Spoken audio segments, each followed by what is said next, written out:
మధ్య కాలంలో ఒక 15 రోజుల కిందట ఎన్ఐటికి సంబంధించిన ఒక professor arts college Osman university arts కాలేజ్కి వచ్చి ఈ కార్యక్రమానికి రమ్మని అడిగారు. మీ ఊరి యువకులు వాళ్ళు ఫోన్ చేసి కూడా మాట్లాడారు. నాకు వీలు కాదబ్బా, ఎందుకంటే డే అంతా కాలేజీలో ఉండాలి, నేను రావడం సాధ్యం కాదని చెప్పారు. కానీ మీ ఊరి యువకులు చాలా పట్టుదలతో తప్పనిసరిగా రావాలి, మధ్యాహ్నం సమయానికైనా మీరు చేరుకోవాలని వాళ్ళ పట్టుదల ఉండటం మూలంగా మీ అందరినీ చూసే ఒక అవకాశం, మీ అందరితో మాట్లాడే అవకాశం వచ్చింది. నాకన్నా ముందు చాలామంది చాలా విషయాలు మాట్లాడి ఉంటారు అంబేద్కర్కు సంబంధించి. వాళ్ళు ఏం మాట్లాడారనే విషయం నేను పూర్తిగా వినలేదు. ఇప్పుడు ఒక రాజన్న మాట్లాడిన విషయం మాత్రమే విన్నా. మీ అందరూ అంబేద్కర్ గురించి తెలుసుకోవాలనుకుంటే సెల్ ఫోన్లలో, టీవీలలో, మీ చేతుల్లో సెల్ ఫోన్ ఉన్నది, మీ ఇంట్లో టీవీ ఉన్నది. సెల్ ఫోన్లో అయినా టీవీలో అయినా అంబేద్కర్ గురించి చాలా విషయాలు తెలుసుకోవచ్చు. అయితే మనం సినిమాలు చూస్తూ ఉంటాం, సీరియళ్ళు చూస్తూ ఉంటాం, లేదా యూట్యూబ్లో పాటలు వింటూ ఉంటాం. వీటన్నిటితో పాటు అంబేద్కర్ను కూడా అప్పుడప్పుడు ఆయన మీద వచ్చిన పాటలు, ఆయన మీద ఉన్న ఉపన్యాసాలని వింటూ ఉండండి. ఏ ఒక్కరు చెప్పినా కూడా అంబేద్కర్ గురించి పూర్తి అయిపోదు. ఎన్నో రోజులు చెప్తే తప్ప అంబేద్కర్ గురించి అన్ని విషయాలు తెలియవు. ఎంతమంది ఎన్ని విషయాలు తెలిసినా చెప్పినా మళ్ళీ మళ్ళీ మళ్ళీ మళ్ళీ తెలుసుకోవాలని ఉంటుంది, మళ్ళీ చెప్పాలని ఉంటుంది. మీరందరూ ఇక్కడ కూర్చున్నోళ్ళు ఒక 30 ఏళ్ళుగానో 40 ఏళ్ళుగానో 50 ఏళ్ళుగానో బైబిల్ వింటూ ఉన్నారు, బైబిల్ చదువుతూ ఉన్నారు. అయినా ప్రతి ఆదివారం చర్చికి వెళ్తారు, బైబిల్ చదువుతారు, బైబిల్ వింటారు. ఎందుకు వింటారు? ఒక 10 ఏళ్ళో 5 ఏళ్ళో ఒక ఏడాదో లేదా ఒక్కసారి వరుసగా ఒక వారం రోజులు కూర్చొని బైబిల్ చదివితే అయిపోతుంది కదా. మళ్ళీ మళ్ళీ ఎందుకు చదువుతారు బైబిల్ని? రోజు ఎందుకు చదువుతారు? వారం ఎందుకు వింటారు? ఎందుకు వింటారంటే అది దైవ వాక్యం గనక, ఆ దైవ వాక్యంలో చాలా గొప్ప విషయాలు ఉంటాయి గనక, మనిషికి సంబంధించి, జీవితానికి సంబంధించి, ప్రపంచానికి సంబంధించి గొప్ప గొప్ప విషయాలు ఆ బైబిల్లో పెద్దవాళ్ళు రాశారు గనక వాటిని రోజు మనం వింటాం. రోజు విని ఏమైనా తప్పులు చేస్తే ఆ తప్పులు జరగకుండా ఉండడానికి, ఆ తప్పుల నుంచి మనం బయటపడడానికి ఆ బైబిల్ని చదువుతాము, వేరే వాళ్ళు చదువుతుంటే వింటాం. అంబేద్కర్ గురించి కూడా అంతే. ఎన్ని సంవత్సరాలైనా, ఎంతమంది చెప్పినా, ఎన్ని సినిమాలు తీసినా, ఎన్ని సీరియళ్ళు తీసినా అంబేద్కర్ గురించి మనం రోజు వింటూ ఉండాలి, రోజు మాట్లాడుతూ ఉండాలి, రోజు వ్యాసాలు రాస్తూ ఉండాలి. అప్పుడే ఈ దేశం, ఈ సమాజం మారుతుంది. ఆయన దాదాపు 100 సంవత్సరాల కిందట ఇంకా అమెరికా వెళ్ళాడు చదువుకోవడానికి. మీ పిల్లలు ఎవరైనా హైదరాబాద్కో లేకపోతే వరంగల్కో చదువుకోవడానికి వెళ్ళి ఉంటారు. అమెరికా వెళ్ళిన వాళ్ళు ఉన్నారో లేదో నాకు తెలియదు. కానీ 110 సంవత్సరాల కిందట అంబేద్కర్ అమెరికా వెళ్ళాడు. అమెరికా వెళ్ళిన తర్వాత చదువుకుంటూ ఉన్నాడు. చదువుకుంటూ ఉన్నప్పుడు ఆయనకు తినడానికి తిండి లేదు. తినడానికి తిండి లేకపోతే ఏం చేయాలి? డబ్బులు ఎవరిస్తారు అమెరికాలో? ఊరు కాని ఊరు, దేశం కాని దేశం. పైసలు ఎవరిస్తారు? అన్నం ఎవరు పెడతారు? ఎవరు పెట్టలేరు. అప్పుడు వాళ్ళ భార్యకు ఒక లెటర్ రాశాడు. ఆ భార్యకు లెటర్ రాసి, నీ దగ్గర ఏమైనా ఒక 100 రూపాయలు 200 రూపాయలు ఉంటే ఆ డబ్బుల్ని పంపించు, ఎందుకంటే నేను చదివే చదువు ఆగిపోతుందేమని ఒక భయం ఉంది నాకు. చదువు ఆగిపోతే నాకు భయం అంటే నేను తిండి లేక చనిపోతానను, లేకపోతే చదువు ఆగిపోతే నాకు ఉద్యోగం రాదనో కాదు. నేను చదవకుండా ఆపేస్తే, నా చదువు మధ్యలో ఆగిపోతే ఈ దేశంలో ఉన్న కోట్లాది మంది ప్రజలు, దళితులైన వాళ్ళు, అంటరాని వాళ్ళు, ఊరికి దూరంగా ఉన్న వాళ్ళు, వాళ్ళ జీవితాల్లో మార్పు తీసుకురావాలని నేను ఈ చదువు చదువుతున్నా గనక వాళ్ళ జీవితాల్లో మార్పు తీసుకురావడం ఆగిపోతుంది గనక నువ్వు డబ్బులు పంపించు అని అడిగాడు. ఇంతకుముందు రాజన్న చెప్పాడు కదా, డబ్బులు పంపించమని లేఖ రాశాడు, లెటర్ రాశాడు. కానీ ఆమె దగ్గర డబ్బులు లేవు. డబ్బులు లేకపోగా తన పిల్లలు, ఒక బిడ్డ అనారోగ్యం పాలై హాస్పిటల్కి తీసుకెళ్ళాలి, హాస్పిటల్లో డాక్టర్ చూపెట్టాలి. ఆ రోజు ఈ రోజు రాజన్న పసిపిల్లల డాక్టర్ ఉన్నాడు, పిల్లల డాక్టర్ ఉన్నాడు రాజన్న. కానీ ఆ రోజు పిల్లల డాక్టర్లు మనోళ్ళు ఎవరు లేరు. చూయించుకుందామంటే డబ్బులు లేవు ఆమె దగ్గర. ఏదో కూలి చేస్తే వచ్చినటువంటి కొన్ని డబ్బులు ఆమె దగ్గర ఉంటే, పని చేస్తే వచ్చిన డబ్బులు ఉంటే ఆ డబ్బులని భర్తకు పంపించాలన్నా, బిడ్డకు వైద్యం చేయించాలన్నా, డాక్టర్ తీసుకెళ్లాలన్నా అని ఆలోచించింది ఆమె. అప్పుడు ఆమె ఒక మాట అనుకున్నది, నా బిడ్డను బతుకుతాడో లేదో నాకు తెలియదు, కానీ నా భర్తకి డబ్బులు పంపిస్తే, అమెరికాలో ఉన్న నా భర్త బాగా చదువుకొని వస్తే మిగిలిన బిడ్డలు, ఈ దేశంలో ఉన్న మిగతా వాళ్ళ బిడ్డలు, నా బిడ్డ మాత్రమే బిడ్డ కాదు కదా, నాలాంటి తల్లులకి ఎందరికో కోట్లాది మంది ప్రజలకి ఈ దేశంలో బిడ్డలు ఉన్నారు. ఆ బిడ్డలందరూ బాగుండాలంటే, ఆ బిడ్డలందరూ చదువుకోవాలంటే, ఆ బిడ్డలందరూ గౌరవంగా ఉండాలంటే అక్కడ ఉన్న నా భర్త చదువుకోవాలని ఆమె బిడ్డను చూపించకుండా డబ్బులు భర్తకు పంపించింది. అంబేద్కర్ ఆ విధంగా గొప్పగా చదువుకున్నాడు. ఆయన చదువుకోవటం మూలంగా ఇవాళ వేదిక మీద ఇంతమంది అంబేద్కర్ లాంటి ఆయన బిడ్డ లాంటి బిడ్డలం ఇంతమందిని, నేను ప్రొఫెసర్ అయ్యాను, అన్న డాక్టర్ అయ్యారు, ఇంకొకరు సిఐ అయ్యారు, ఇంకొకరు ఎస్ఐ అయ్యారు, ఒక రాజకీయ నాయకుడు అయ్యారు, టీచర్లు అయ్యారు, మీరు ఇంతమంది ఉద్యోగస్తులు అయ్యారు, మహిళా సంఘంలో పనిచేస్తున్నారు, బైబిల్ చదువుతున్నారు. ఇంతమంది ఎట్లా సాధ్యమైందంటే అంబేద్కర్ ఒక్కరు తన బిడ్డను చంపుకొని ఆ తల్లి అంబేద్కర్కు డబ్బులు పంపిస్తే ఇవాళ మనం ఇంతమంది ఉన్నాం. అందుకే ప్రపంచంలో ఎవరైనా సరే తన కోసం తాను జీవించిన వాడు, బతికినవాడు తన కోసమే ఉంటాడు. ఇతరుల కోసం బతికినవాడు, ఇతరుల కోసం జీవించినవాడు ప్రపంచంలో గొప్పవాడు అవుతాడు. అంబేద్కర్ అట్లా ప్రపంచంలో అందరి కోసం జీవించాడు. ఒక కవి రాశాడు, కాకి బతుకునంట 1000 ఏళ్ళు ఎందుకో, కాకి బతుకునంట 1000 ఏళ్ళు ఎందుకో, పంది బతుకునంట ముందు చూపు లేక, చీమ బతుకునంట పాము కళ్ళు పీక, నువ్వు బ్రతుకుతివంట ఈ ప్రపంచానికి జ్ఞానాన్ని ఇవ్వడానికి. అంబేద్కర్ నా దగ్గర ఏముంది నీకేమి నేనిత్తు, కన్నీటి దండి ఎత్తునా ఓ అంబేద్కర్, సుక్కాల పేరెత్తునా ఓ అంబేద్కర్, సూర్యుని గొని ఇత్తునా ఓ అంబేద్కర్ అని రాశాడు. ఈ అంబేద్కర్ ఎవరి కోసం బతికాడన్నప్పుడు మనలో జ్ఞానాన్ని నింపడానికి, మనలో చదువు నింపడానికి, మనల్ని గొప్పవాళ్ళు చేయడానికి అంబేద్కర్ తన జీవితం అంతా బతికాడు. అక్కడ చదువుకున్న అంబేద్కర్ ఆయన బాగా చదువుకున్న తర్వాత అమెరికా వాళ్ళు, ఇంగ్లాండ్ వాళ్ళు అంబేద్కర్కి ఉద్యోగం ఇస్తామంటే ఆ దేశాన్ని వదిలి మళ్ళీ మన దేశానికి వచ్చాడు. ఆ రోజు ఆయన చదువుకున్న చదువు ప్రకారం చూస్తే అంబేద్కర్ ప్రపంచ మేధావి. ఇవాళ ఐక్యరాజ్య సమితిలో ఒక సంస్థ ఉన్నది. ఆ ఐక్యరాజ్య సమితి అనే సంస్థలో దాదాపు 250 దేశాలు ఉంటాయి. ఆ 250 దేశాల్లో ఏ దేశంలో పుట్టిన వాళ్లకు ఐక్యరాజ్య సమితి గౌరవించలేదు. అంబేద్కర్ పుట్టిన రోజును వరల్డ్ నాలెడ్జ్ డేగా ఇచ్చి ప్రకటించి అంబేద్కర్ గౌరవించింది ఐక్యరాజ్య సమితి. ఈ ప్రపంచంలో ఇన్ని దేశాలు ఉంటే, ఇన్ని దేశాల్లో ఇంతమంది మేధావులు ఉంటే వాళ్ళందరినీ పక్కన పెట్టి అంబేద్కర్ మాత్రమే గొప్పవాడిగా, తెలివి కల్లవాడిగా, నాలెడ్జ్ ఉన్నవాడిగా అంబేద్కర్ గుర్తించిందంటే ఆయన అంత పెద్ద ప్రపంచ మేధావి. ఆయన తలుసుకుంటే, ఆయన అనుకుంటే అమెరికాలో ఉద్యోగం చేయొచ్చు, ఇంగ్లాండ్లో ఉద్యోగం చేయొచ్చు, లేదా భారతదేశానికి వచ్చినా కూడా ఆయన జడ్జి పోస్ట్ ఇస్తామన్నారు. జడ్జి పోస్ట్ కూడా తీసుకోకుండా అమెరికాలో, ఇంగ్లాండ్లో ఉండకుండా ఆయన తిరిగి మన దేశానికి వచ్చాడు. ఎవరి కోసం వచ్చాడు? ఇవాళ అమెరికా వెళ్ళిన వాళ్ళు తిరిగి ఇక్కడికి రారు. ఇంగ్లాండ్ వెళ్ళిన వారు, జర్మనీ వెళ్ళిన వారు, జపాన్ వెళ్ళిన వారు అక్కడనే ఉంటారు, అక్కడనే ఉద్యోగం చేసుకుంటారు. 20 ఏళ్ళు, 30 ఏళ్ళు, 50 ఏళ్ళు ఉద్యోగం చేసుకుంటారు.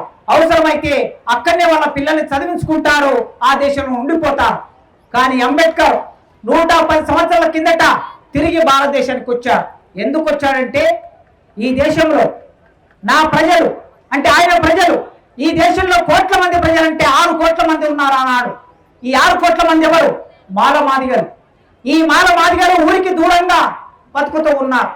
వీళ్ళకి చదువు లేదు, వీళ్ళకి ఉద్యోగం లేదు, వీళ్ళకి భూమి లేదు, వీళ్ళను మనుషులుగా గుర్తించలేదు. బజార్లో నడుచుకుంటూ పోతూ ఉంటే మూతికి ముద్ద కట్టేవాళ్ళు. మూతికి ముద్ద ఎందుకు కట్టేవాళ్ళు? ఉమ్మిస్తే అది రోడ్డు మీద పడితే ఇతర కులాల వాళ్ళకి మైల పడుతుందని మన మూతికి ముద్ద కట్టేవాళ్ళు. మన వెనక చీపురు కట్టేవాళ్ళు.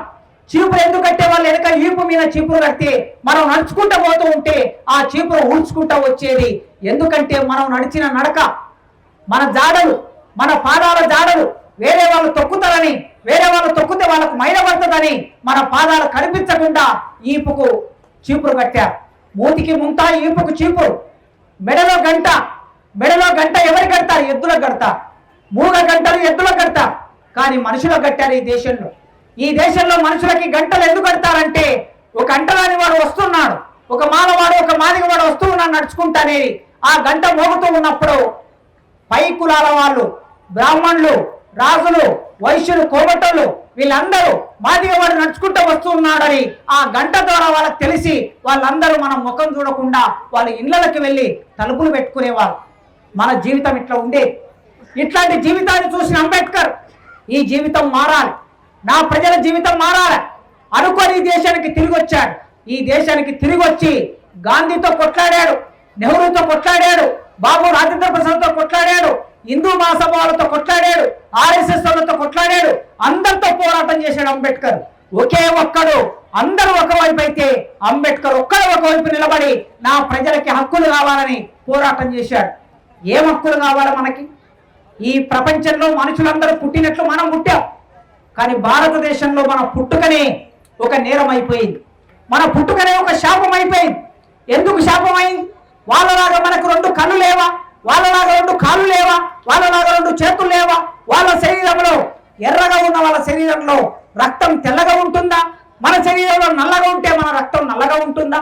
వాళ్ళకి ఎట్లా కళ్ళున్నాయో, చేతులున్నాయో, కాళ్ళున్నాయో, వాళ్ళ శరీరంలో రక్తం ఎర్రగా ఉంటుందో మన శరీరంలో కూడా రక్తం ఎర్రగానే ఉంటుంది. మరి ఎందుకు ఈ తేడా ఎందుకు వచ్చింది? ఈ తేడాను ఎవరు తీసుకొచ్చారు? ఈ తేడా పోవాలని, ఈ భేదం పోవాలని అంబేద్కర్ మన కోసం ఆలోచించాడు. ఆలోచించి మొట్టమొదటి ఈ దేశంలో మమ్మల్ని మనుషులుగా చూడండి, పంచభూతాలు అంటే సూర్యుడు, భూమి, ఆకాశం, నీరు, అగ్ని ఇవన్నీ మనుషులందరికీ సమానంగా ఉండాలి. ఈ దేశంలో సమానంగా ఉన్నాయంటే లేవు. ఇప్పుడు ఇక్కడ కూర్చున్న మీ అందరికీ భూములు ఎన్ని ఉన్నాయి, ఒక్కొక్క మనిషికి ఎన్ని ఎకరాల భూమి ఉందంటే మీకే తెలుస్తుంది.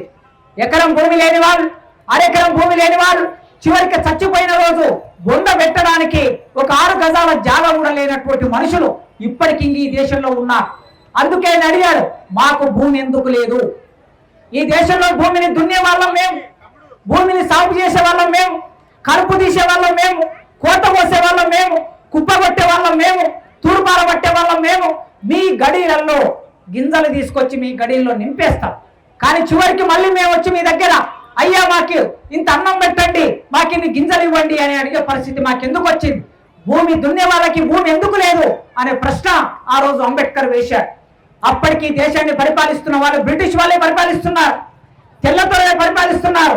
ఆయన ఒక మాట అన్నాడు గాంధీతో, గాంధీ గారు మీలాంటి మనుషులు ఎందరో వచ్చారు ఈ దేశంలో, ఎంతో మంది సాధువులు వచ్చారు, ఎంతో మంది ఋషులు వచ్చారు, ఎంతో మంది గొప్ప వాళ్ళు పెద్దవాళ్ళు వచ్చారు, కానీ మా అంటరాని వాళ్ళ జీవితాల్లో చిన్న మార్పు కూడా రాలేదు. మా జీవితాలలో కనీసం ఒక బుక్కెడు తిండి కూడా రాలేదు. అందుకే ఈ దేశంలో మాకు మార్పు రావాలంటే మాకు తినడానికి తిండి కావాలి, ఉండడానికి గుడిసె కావాలి, చదువుకోవడానికి బడి కావాలి అని అంబేద్కర్ అడిగాడు. ఈ పంచభూతాలందరికి సమానం అంటే నీళ్లు సమానం కాదు. ఈ దేశంలో నీళ్లు సమానం కాదు. వర్షం వస్తుంది, వర్షం ద్వారా నీళ్లు వస్తాయి, ఆ నీళ్లు బావిలోకి పోతాయి, ఆ నీళ్లు బోర్లోకి పోతాయి, ఆ నీళ్లు నల్ల ద్వారా వస్తాయి, ఆ నీళ్లు చెరువులోకి పోతాయి, ఆ నీళ్లు నదుల్లోకి పోతాయి, కానీ ఆ నీళ్లు మనకు సమానం కాదు. ఆనాడు అంబేద్కర్ చిన్న పిల్లవాడిగా ఉన్నప్పుడు, ఇంతకుముందు రాజన్న గుర్తు చేశాడు కదా, బడికి వెళ్ళాడు. 10 ఏళ్ల వయసులో అంబేద్కర్ బడికి వెళ్ళాడు. బడికి వెళ్తే నీళ్లు తాగుదామంటే అక్కడ ఒకటే కుండ ఉన్నది. ఆ ఒకటే కుండ ఉంటే ఆ ఒకటే కుండలో నీళ్లు ఎవరికి అంటే అవి బాపనలకు మాత్రమే ఆ కుండలో నీళ్లు తాగుతారు. బాపనలో పిల్లలు మాత్రమే నీళ్లు తాగుతారు. ఒక నల్ల ఉన్నది, ఆ నల్ల దగ్గర నీళ్లు ఎవరు తాగుతారంటే పై కులాల వాళ్ళు మాత్రమే నల్ల దగ్గర నీళ్లు తాగుతారు. అంబేద్కర్ నల్ల దగ్గరికి వెళ్ళి నీళ్లు తాగే అవకాశం లేదు. అందరూ తాగిన తర్వాత, నల్ల ఇప్పుకొని అందరు నీళ్లు తాగిన తర్వాత ఆ నల్ల నీళ్ళన్నీ కింద పడి పోతూ ఉంటే దూరంగా వెళ్ళి ఆ భూమి మీద పారుకుంటా పోతే దూరంగా వెళ్ళి అంబేద్కర్ తాగవలసిన పరిస్థితి వచ్చేది. అందుకే అంబేద్కర్ తాను పుట్టినప్పుడు, పెరిగినప్పుడు, బడికి వెళ్ళినప్పుడు తాగడానికి నీళ్లు లేవు గనక 1927లో అంటే సరిగ్గా 100 సంవత్సరాల కిందట ఈ దేశంలో అంబేద్కర్ నీళ్ల కోసం పోరాటాన్ని మొదలుపెట్టాడు. మాకు నీళ్లు రావాలి తాగడానికి అని పోరాటాన్ని మొదలుపెట్టాడు. ఆయన పుట్టిన రాష్ట్రం మహారాష్ట్ర. ఆ మహారాష్ట్రలో మహాద్ అనే ఒక ఊరిలో ఒక చెరువు ఉంటే ఆ చెరువులో నీళ్లు తాగడానికి మాలమాదిగలకు అవకాశం లేకపోతే అంబేద్కర్ అక్కడికి వెళ్ళాడు. అక్కడికి వెళ్ళి ఆ ఊళ్ళో ఉన్న వాళ్ళందరినీ ఏకం చేసి ఈ చెరువులో నీళ్లు మనవి. ఎందుకు మనవి అంటే ఈ చెరువు కట్ట వేసింది ఎవరు? బాపనలు వచ్చి కట్ట వేశారా? వాళ్ళ స్త్రీలు వచ్చి మట్టి మోసారా? వాళ్ళ పురుషులు వచ్చి గడ్డపార పట్టారా? వాళ్ళ పురుషులు వచ్చి పార పట్టారా? వాళ్ళు మట్టి పోసి ఈ కట్టను వేశారా? వేయలేదు. ఈ కట్టను వేసింది మనం, బావి దోవింది మనం. కనుక ఆ బావి దోవినప్పుడు పాతాళంలో ఉన్న గంగని పైకి తీసుకొచ్చాం. గడ్డపార బట్టి తోమి 10 గోళ్ల బాయి, 20 గోళ్ల బాయి, 30 గోళ్ల బాయి నీళ్లు లోపలికి తోమిన తర్వాత మట్టి అంతా తీసిన తర్వాత ఆ నీటి జల వచ్చి మొట్టమొదలు ఎవరిని ముట్టుకుంటుంది? మన కాళ్ళనే ముట్టుకుంటుంది. మన చేతుల్ని మన కాళ్ళని ముట్టుకుంటుంది. మన చర్మం మీద, మన పై మీద ఊరినటువంటి చెమట ఆ నీళ్ళలో కలుస్తుంది. ఆ తర్వాత మనం బయటకు వచ్చాక ఆ చెరువు మీద లేకపోతే ఆ బావి మీద మనకు హక్కు లేకుండా బాపనులకి హక్కు తీసుకొని మనకు నీళ్లు లేకుండా చేశారు. కనుక ఈ చెరువులో మనం నీళ్లు తాగాలని అంబేద్కర్ నాడు పోరాటాన్ని మొదలు పెట్టాడు. 100 సంవత్సరాల కిందట నీళ్ల కోసం మొదలుపెట్టే పోరాటం తర్వాత రాజ్యాంగం రాశాడు. ఈ రాజ్యాంగంలో నా ప్రజలకి చదువులు రావాలని, నా ప్రజలకి తెలివి ఉండాలని, నా ప్రజలకి ఉద్యోగాలు కావాలని. బాపనులు మాత్రమే టీచర్లు ఎందుకు అవుతారు? బాపనులు మాత్రమే లెక్చరర్లు ఎందుకు అవుతారు? కొన్ని కులాలకు మాత్రమే అవకాశం ఎందుకున్నది? అందరికీ చదువుకునే అవకాశం కావాలని అంబేద్కర్ ఏం రాశాడు? మన అందరి కోసం రాజ్యాంగం రాశాడు. ఇవాళ రాజన్న ఉప ముఖ్యమంత్రి అయ్యాడు, ఎమ్మెల్యే, అంతకుముందు ఎమ్మెల్యే అయ్యాడు, అంతకుముందు డాక్టర్ అయ్యాడు. అంబేద్కర్ రాజ్యాంగం రాయకపోతే, అంబేద్కర్ రిజర్వేషన్లు ఇవ్వకపోతే రాజన్న డాక్టర్ అయ్యేవాడు కాదు, నేను ప్రొఫెసర్ అయ్యేవాడిని కాదు, రాజన్న ఎమ్మెల్యే అయ్యేవాడు కాదు, మంత్రి అయ్యేవాడు కాదు. ఇవాళ ఇంతమంది ఇన్ని అవకాశాలు పొందుతున్నామంటే ఆనాడు రాజ్యాంగంలో కూర్చొని, రాజ్యాంగ రచన కమిటీలో కూర్చొని అంబేద్కర్ మన హక్కులన్నీ సాధించి పెట్టాడు. మన స్త్రీలు కొందరైనా మన అమ్మాయిలు ఇవాళ చదువుకుంటున్నారంటే ఆనాడు అంతకన్నా ముందు రాసిన రాతలను పక్కన పెట్టి, ఆ పుస్తకాలను పక్కన పెట్టి అంబేద్కర్ రాజ్యాంగాన్ని ముందుకు తీసుకొచ్చాడు. మను అనేవాడు ఒకవాడు మనుశాస్త్రం అనే ఒక పుస్తకాన్ని రాశాడు. ఆ మనుశాస్త్రం అనే పుస్తకంలో ఏం రాశాడంటే, ఎవడైనా సరే, మాలోడైనా, మాదిగోడైనా, కుమ్మరోడైనా, కమ్మరోడైనా, యాదవ్ అయినా, గౌడ్లైనా, మున్నులు కాపైనా, లేదా పద్మశాలైనా, రెడ్డి అయినా, వెలమైనా, కాపైనా, కమ్మైనా, ఎవరైనా సరే వీళ్ళు చదువుకోవద్దని రాశాడు ఆ పుస్తకంలో. కానీ అంబేద్కర్ ఆ పుస్తకంలో మనుశాస్త్రం రాసిన దాన్ని పక్కన పెట్టి భారతదేశంలో ఉన్న వాళ్ళు ఎవరైనా సరే కులముతో, మతంతో, జాతితో, రంగుతో సంబంధం, లింగంతో సంబంధం లేకుండా ప్రతి ఒక్కరు బడికి వెళ్ళొచ్చు, ప్రతి ఒక్కరు కాలేజీకి వెళ్ళొచ్చు, ప్రతి ఒక్కరు చదువుకోవచ్చని రాజ్యాంగంలో ఒక్క కలం పోటుతో రాజ్యాంగం రాస్తే ఇవాళ ఇన్ని లక్షల మందిని మనం చదువుకోగలిగినాం. అది అంబేద్కర్ చేసిన ఆ పోరాటం వలన, ఆయన రాసిన రాజ్యాంగం వలన ఇది సాధ్యమైంది. దానితో పాటు ఈ దేశంలో మనుషులుగా చూడాలంటున్నా, చూస్తున్నారా? రాజ్యాంగం అమల్లోకి వచ్చి 70 ఏళ్ళు అయింది. దేశానికి స్వాతంత్రం వచ్చి 75 ఏళ్ళు అయింది. మనుషులుగా చూస్తున్నారా? ఈ దేశం కోర్టులు ఏం చెప్తున్నాయి?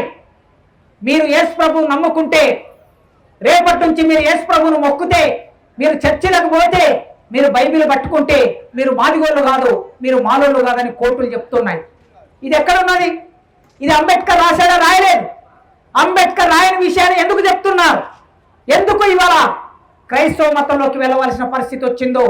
ఈ దేశంలో న్యాయమూర్తులు, సుప్రీంకోర్టులో కూర్చున్న న్యాయమూర్తులు, హైకోర్టులో కూర్చున్న న్యాయమూర్తులు, దేశాన్ని పరిపాలిస్తున్న ప్రధానమంత్రి, దేశాన్ని పరిపాలిస్తున్న హోంశాఖ మంత్రి, మీకు తెలియదా మేము మాదిగోళ్ళం ఎందుకు క్రైస్తవంలోకి వెళ్ళామో మీకు తెలియదా? మీరు మమ్మల్ని ముట్టుకున్నారా? మీరు మమ్మల్ని దగ్గరికి రానిచ్చారా? మీరు మాకు చదువు చెప్పారా? మాకు మీరు వైద్యం చేశారా? మాకు మందులు ఇచ్చారా? మేము చచ్చిపోతుంటే, చచ్చిన పశువుల గొడ్డు మాంసం తెచ్చుకొని ఆ మాంసంతో మేము తిని బతుకుతూ ఉంటే మమ్మల్ని ఊరికి దూరంగా బతకమన్నారు. మీ మలమూత్రాలు ఎత్తేయమన్నారు. మీ మలమూత్రాలు ఎత్తేసుకుంటా, మీ ఊళ్ళను శుభ్రం చేసుకుంటా, మీ రోడ్లను ఊడ్చుకుంటా మేము బతికాం. మమ్మల్ని మనుషులుగా చూడలే. కానీ వాళ్ళు వచ్చారు, వాళ్ళు అక్కడి నుంచి వచ్చారు, మా ఊరిలోకి వచ్చారు, మా వాడలోకి వచ్చారు, మా మాలయ్య ఇళ్లలోకి వచ్చారు. మా ఇళ్లలోకి వచ్చి మమ్మల్ని ముట్టుకున్న ఏకైక మనుషులు ఈ ప్రపంచంలో ఎవరున్నారంటే వాళ్ళు మాత్రమే మమ్మల్ని ముట్టుకున్నారు. ఆ ముట్టుకున్నటువంటి వాళ్ళ దగ్గరికి వెళ్ళాం. వాళ్ళు మీరు మమ్మల్ని గుడిలోకి రానిచ్చారా? మీ రాముని, మీ కృష్ణుని, మీ హనుమంతుణ్ణి, మీ వెంకటేశ్వర స్వామిని మొక్కనిచ్చారా? మీ ఆదిశక్తిని మొక్కనిచ్చారా? మీ లక్ష్మిని, మీ పార్వతిని, మీ సరస్వతిని మొక్కనిచ్చారా? అసలు మాకు సరస్వతిని లేకుండా చేశారు కదా. కనుక అట్లాంటి మాకు, మా నాలుక మీద 4 అక్షరాలని దిద్దిన వాళ్ళు, మాకింత ఆలోచన ఇచ్చిన వాళ్ళు, మాకింత చైతన్యం ఇచ్చిన వాళ్ళు క్రైస్తవు. బైబిల్ మాకింత నాలెడ్జ్ని ఇచ్చింది. అట్లా మేము ఇవాళ ఈ దేశంలో ఒక మతం నుంచి మరో మతంలోకి పోవడానికి కారణం నీ మతంలో కారణం ఉంది, నీ మతంలో సమస్య ఉంది. నీ మతంలో ఉన్న సమస్యని పరిష్కరించుకోకుండా, నీ మతంలో ఉన్న విషయాన్ని పరిష్కరించకుండా ఇప్పటికీ కూడా ఒక మత పెద్ద లేసి ఏమంటాడు, ఈ దేశంలో కులం ఉండాలి, ఈ దేశంలో వర్ణ వ్యవస్థ ఉండాలి, బాపనల్లాగా ఉండాలి, రెడ్డల్లాగా ఉండాలి, యాదవులకు ఉండాలి, మాలోళ్ళకు ఉండాలి, ఎవరిలాక వాళ్ళే ఉండాలి, మనుషులందరూ సమానం కాదని ఎవరు చెప్తున్నారు? చినజీయర్ స్వామి చెప్తున్నారు. చినజీయర్ స్వామి హైదరాబాద్లో శంషాబాద్ దగ్గర ఒక కొన్ని వందల ఎకరాల భూమిలో ఒక ఆశ్రమాన్ని కట్టుకొని ఆయన చెప్తూ ఉన్నాడు. నేను అడుగుతున్నా, అయ్యా మీరందరూ కూడా మతం ఉండాలంటున్నారు, కులం ఉండాలంటున్నారు, ఎవరు ఎట్లా ఉండాలి అట్లే ఉండాలంటున్నారు. మరి ఈ దేశ రాజ్యాంగం అంబేద్కర్ ఏం రాశాడు? మనుషులందరూ సమానమే అని రాశాడు. 75 సంవత్సరాలు వచ్చిన భారతదేశానికి 70 సంవత్సరాలు వచ్చిన భారత రాజ్యాంగం ఉన్న రోజుల్లో మనుషులందరూ సమానమే అని అంబేద్కర్ రాస్తే మనుషులు సమానం కాదని మీరు చెప్తూ ఉన్నారు. ఒక ఎమ్మెల్యే, ఒక ఎంపీ, ఒక మంత్రి వాళ్ళు ఏమంటున్నారు? మేము రాజ్యాంగాన్ని తీసి పక్కన పెడతాం, మేము మనశాస్త్రాన్ని తీసుకొచ్చి అమలు చేస్తాం అంటున్నారు. ఆనాడు అంబేద్కర్ మనశాస్త్రాన్ని తీసి పక్కన పెట్టాడు, రాజ్యాంగాన్ని తీసుకొచ్చాడు. మనశాస్త్రానికి వ్యతిరేకంగా రాజ్యాంగాన్ని తీసుకొచ్చాడు, అబద్ధానికి వ్యతిరేకంగా రాజ్యాన్ని తీసుకొచ్చాడు, అవాస్తవానికి వ్యతిరేకంగా రాజ్యాంగాన్ని తీసుకొచ్చాడు. మనుషులందరూ సమానమని చెప్పారు. ఓట్లేద్దామంటే ఓట్లేయడానికి ఈ దేశంలో హక్కు లేదు.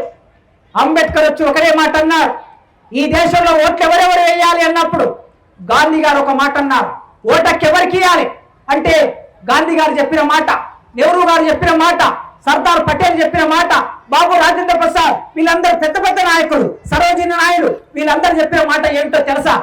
ఓట్ల హక్కు ఎవరికి ఇవ్వాలంటే ఓటు వేయడానికి డిగ్రీ చదువుకున్న వాళ్ళకి ఓటు వేయడానికి హక్కు ఇవ్వాలని చెప్పారు.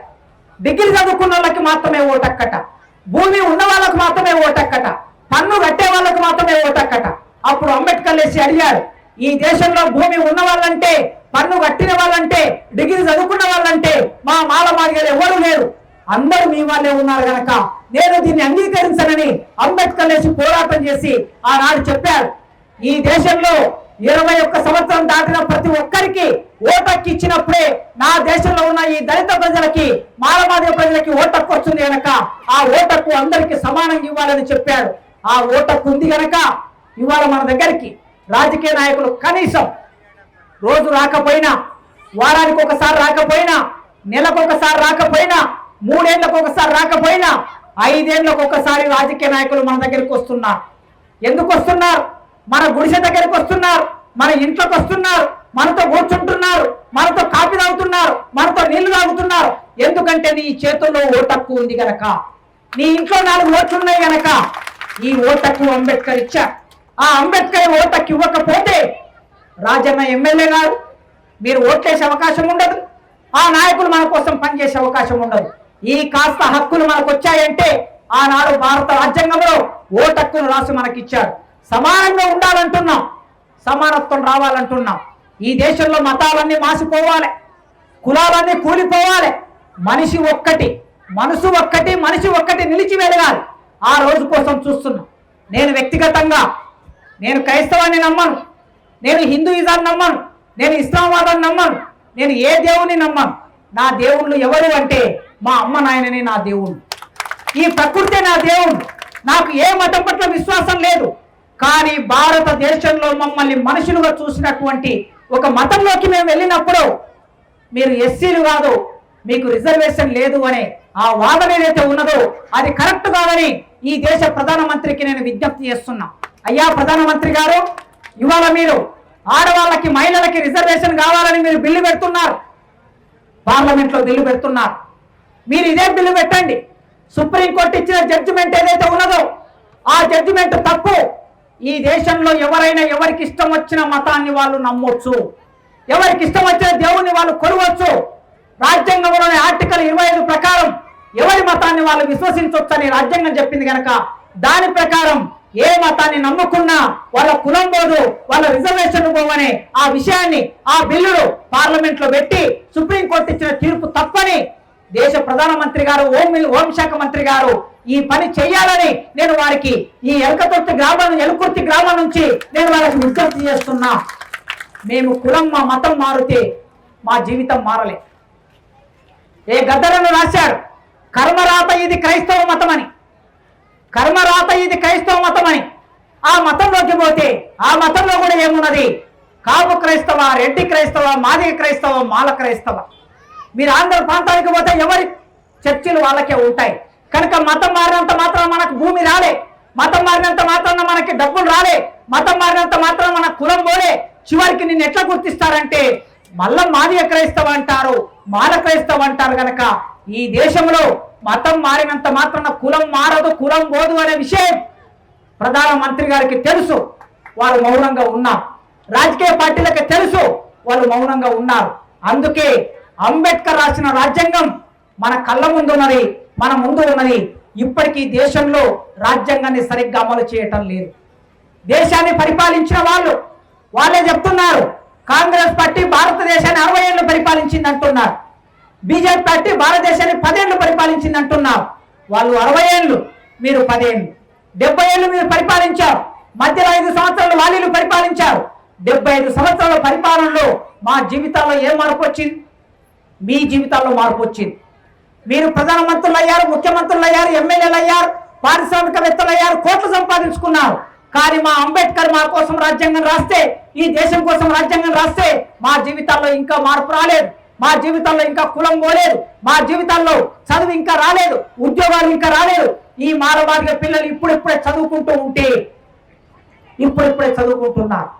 అంబేద్కర్ గురించి తెలుసుకుంటున్నారు.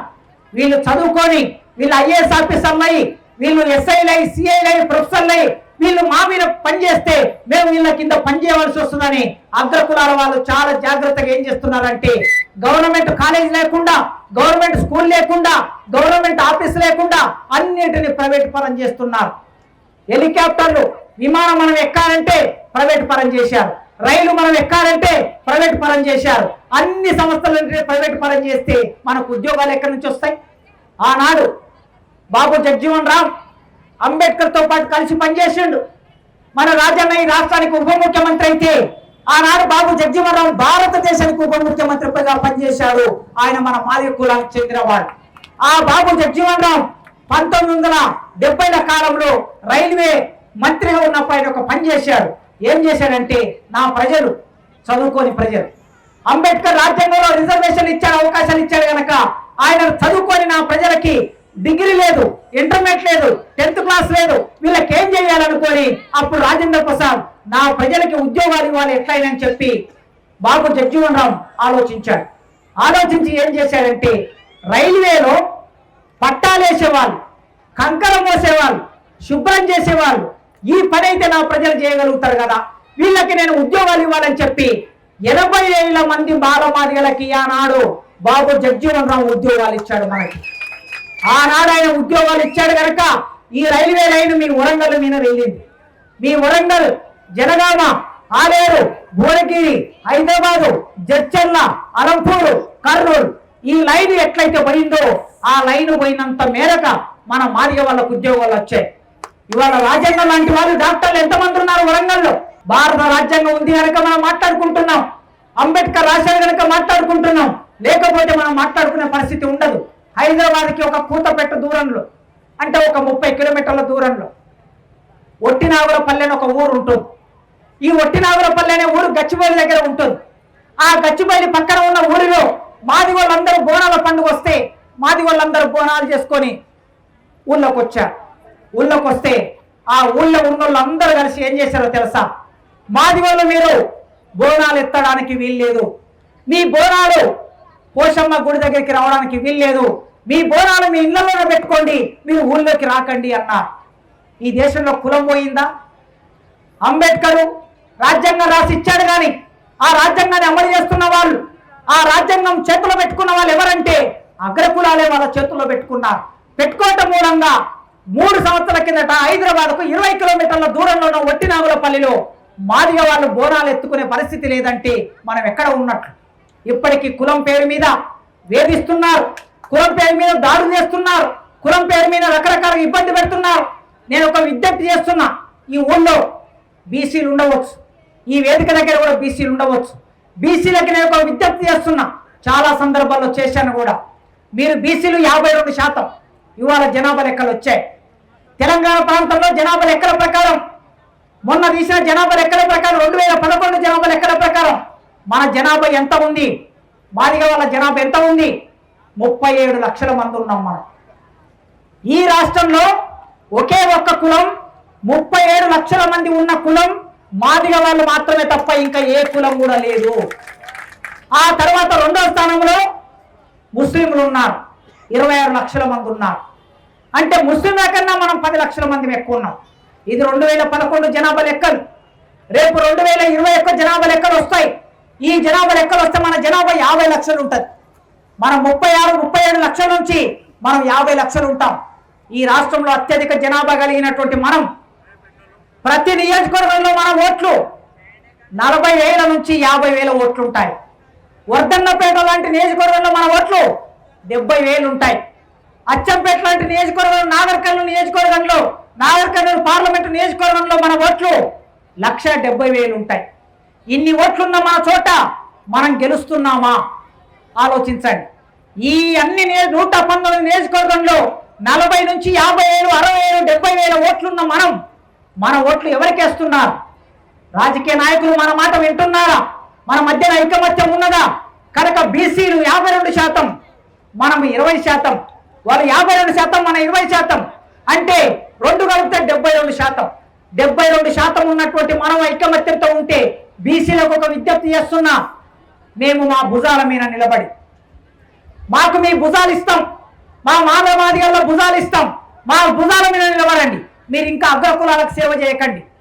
మీరు ఇంకా అగ్రకులాలకు సేవ చేయకుండా ఇటువైపు రాండి, మాతో పాటు కలవండి, మా భుజాల మీద ఎక్కండి.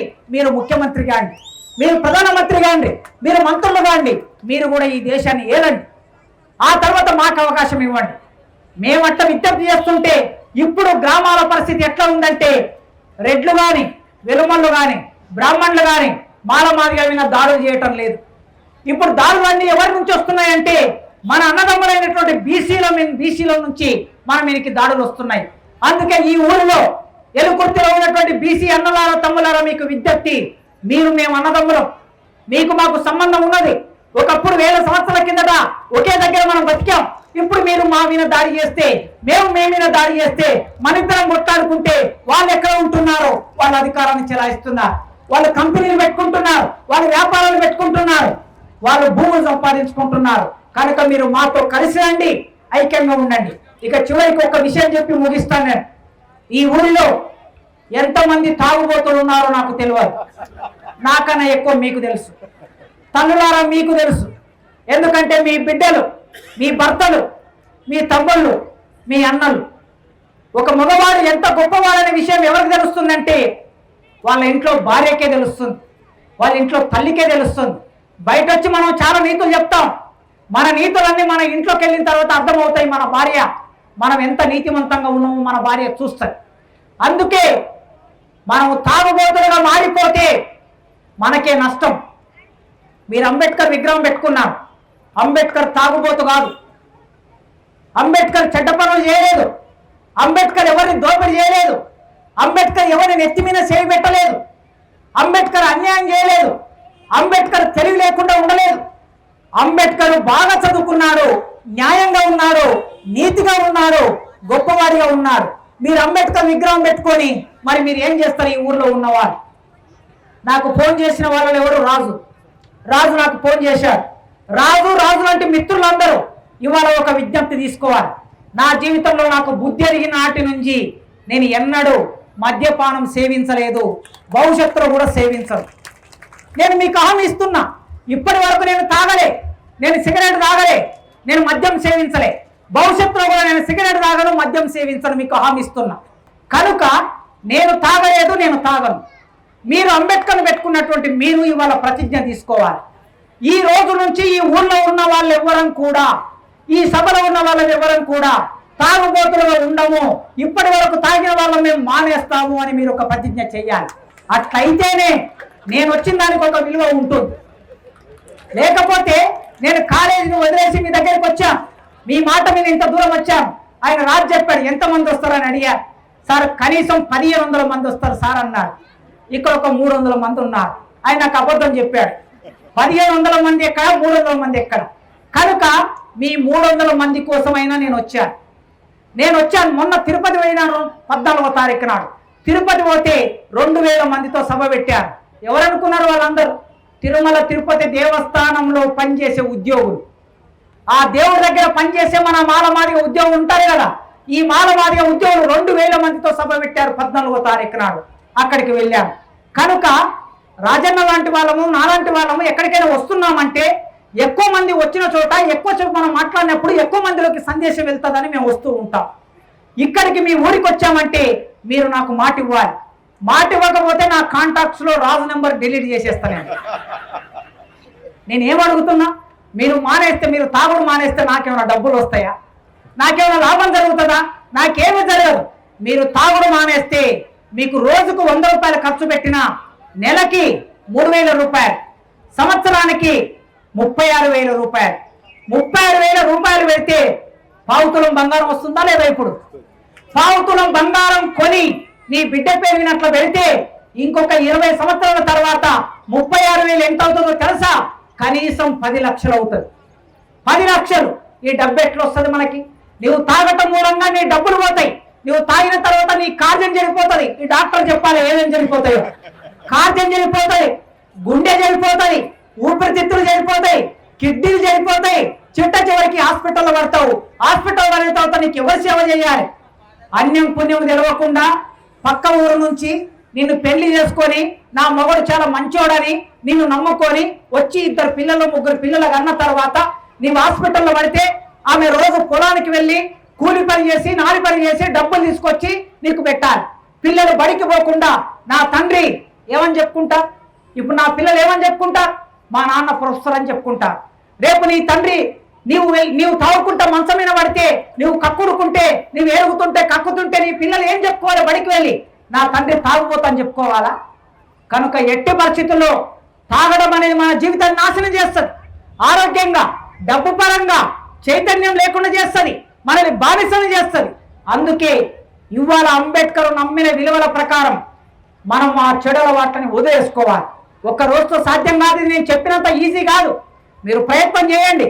ప్రయత్నం చేస్తే ఏదైనా సరే సభ పెట్టుకున్నప్పుడు, మనం కార్యక్రమం చేయాలనుకున్నప్పుడు మన జీవితంలో మార్పు రాకపోతే సభ పెట్టుకొని ఏం లాభం? విగ్రహం పెట్టుకొని ఏం లాభం? అందుకే చెడుల వాటిని వదిలేయండి. ఇక రెండవది, మీరు దశమ భాగం. ఈ దశమ భాగాన్ని మీరు ఎవరికి ఇస్తారో నాకు తెలియదు. మీరు దశమ భాగాన్ని ఎవరికి ఇవ్వకండి. మీ దశమ భాగాన్ని మీ దగ్గర పెట్టుకోండి. మీ దశమ భాగాన్ని మీ దగ్గర పెట్టుకొని రోజు మీరు ఆదివారం పూట చర్చికి వెళ్ళినప్పుడు, లేదా గుడికి వెళ్ళినప్పుడు, ఇంకెక్కడ వెళ్ళినప్పుడు ఎందుకోసం ఆ డబ్బులు వాళ్ళకి ఇవ్వాలి? ఆ డబ్బులు మీ దగ్గర పెట్టుకొని సంవత్సరం అయిన తర్వాత అది 1,00,000 రూపాయలు అయితే ఆ 1,00,000 రూపాయలు పెట్టి తులం బంగారం కొనండి. తులం బంగారం ఉంటే 10 ఏళ్ల తర్వాత అది 20 లక్షల రూపాయలు అవుతుంది. చూస్తుంటే మన కళ్ళ ముందు చూస్తుంటే బంగారం ఎట్లా పెరిగిపోయింది? 30,000 ఉన్నది 50 అయింది, 50 ఉన్నది 70 అయింది, 70 ఉన్నది 1,00,000 అయింది, 1,00,000 ఉన్నది 1,50,000 అయింది, 1,70,000 అయింది. ఇప్పుడు ఎంత ఉందో నాకు తెలియదు. 2 లక్షలకు పైగా జీతం వచ్చే ప్రొఫెసర్ నేను కూడా 1 తులం బంగారం కొనలేని రోజులు. మరి మీరు ఎట్లా కొంటారు? ఎక్కడి నుంచి వస్తారు? మనకి తాత ముత్తాతలు సంపాదించలేదు. అందుకే మీరు కష్టపడి సంపాదించిన డబ్బును మీరు వృధా చేయకండి, ఎవరికో ఇవ్వకండి. ఇది రెండో మాట. దీన్ని పాటించండి ఖచ్చితంగా. డబ్బును కూడబెట్టండి. డబ్బున్నవాడే ప్రపంచంలో గొప్పవాడు అవుతాడు. ఇక మూడో విషయం చెప్తున్నా, అనవసరమైన ఖర్చులు చేయకండి. ఒకడు బర్త్డే అంటాడు, ఒకడు బతుకమ్మ పండుగ అంటాడు, ఒకడు ఇంకో పార్టీ అంటాడు, ఒకడు బొడ్రాయి పండుగ అంటాడు, ఒకడు ధ్వజస్తంభం పండుగ అంటాడు, రకరకాల పండుగ, ఒకడు కూడిక పండుగ అంటాడు. ఈ పండుగలన్నిటికీ డబ్బులు ఎక్కడి నుంచి వస్తాయి? మనకి ఎవడన్నా తెచ్చిస్తున్నాడా?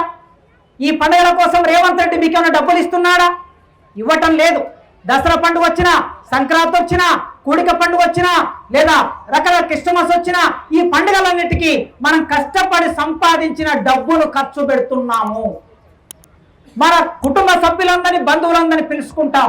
ఒక వారం రోజులు మన ఇంట్లో ఒక 10 మంది ఉంటే ఒక్కొక్క మనిషి మీద లెక్కేసుకుంటే 10 రోజులకి తక్కువ 50,000 ఖర్చు పెడుతున్నారు. మీరు 50,000 మీ జీవితంలో సంవత్సరానికి 4 పండుగలు వస్తే 2 లక్షలు ఖర్చు పెడుతున్నారు.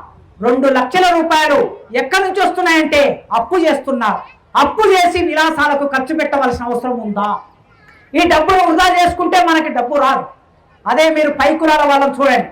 ఆ మధ్యకాలంలో ఒక ఆమె, మా ఫ్రెండ్ వెలమామె, ఆమె ఒక మాట చెప్పింది నాకు 10 ఏళ్ల కిందట. ఏం మాట చెప్పిందో తెలుసా? శంషాబాదు దగ్గర భూములు ఉన్నాయి సార్, తక్కువ ధరకు వస్తాయి సార్, ఒక 10 లక్షలు ఇవ్వండి, మీకు 200 గజాలు కొని పెడతా. 10 ఏళ్ళు తిరగక ముందే 200 గజాలు 10 లక్షల రూపాయలు 50 లక్షలు అయితే సార్ అన్నది. అంటే నేను అనుకున్నా, అమ్మో ఈమె మోసం చేసేటట్టుంది నన్ను. శంషాబాద్ దగ్గర అంటే అది జీవో నెంబర్ 1 కిందికి వస్తుంది.